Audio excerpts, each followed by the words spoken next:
Undertale is weird. Welcome to the underground. How was your fall? Because you just fell thousands of feet down a mountain hole and miraculously survived by simply landing on a bed of flowers.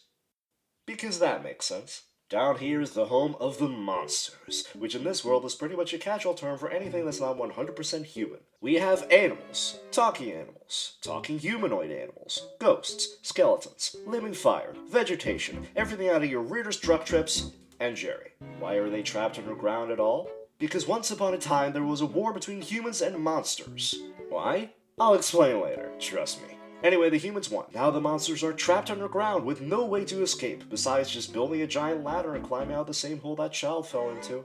Or wait, is that hole covered by a magic barrier? And how did the child fall in? Which is it, damn it? Also, who had to be stupid enough to let anyone, let alone a kid, come near that mountain when there's a chance of falling into the monster pit? Well, it doesn't matter anyway. You're here now, and that's what matters. Hope you enjoy your stay in the underground as you'll meet many wonderful friends, such as Angry Fish Lesbian, Hot Robot Man, No, I'm not going there. Down here, these monsters also possess one thing that even humans don't have.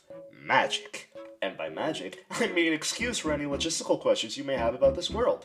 How come this underground world possesses different biomes like snow and lava? Magic. How did so many different species of monster realistically come to be? Magic. Why is it that all of these species can partake in interspecies romance without fucking up the process of evolution and biology as a whole? Magic. Why in a world where magic basically solves everything would there even be need for technological advances and scientists? Actually, don't have an answer for that one. And don't forget that these monsters are trapped here in the first place by a magical barrier that humans created, even though we just established that only monsters possess such powers. Are you all liars or just plain ignorant? But it's fine, because there's a way to break this barrier. By using the power of 7 human souls. How would these monsters get a hold of 7 human souls? Well, because the entrance to this monster pit is so poorly guarded, humans apparently fall down here all the time.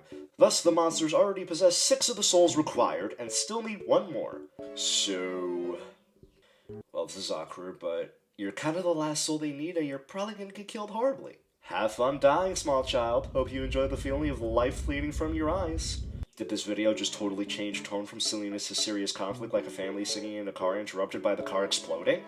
Good, because that's kind of what this game is best at. And also a great segue to pacifist versus genocide, or as I like to call it, baby mode versus edgy baby mode. You are given the choice to befriend everybody who wants you dead, or to kill them all yourself. Because that's an obvious choice a mere child would make, to slaughter everything in their path. So Angry Fish Lesbian? Dead. Hot Robot Man? Annihilated.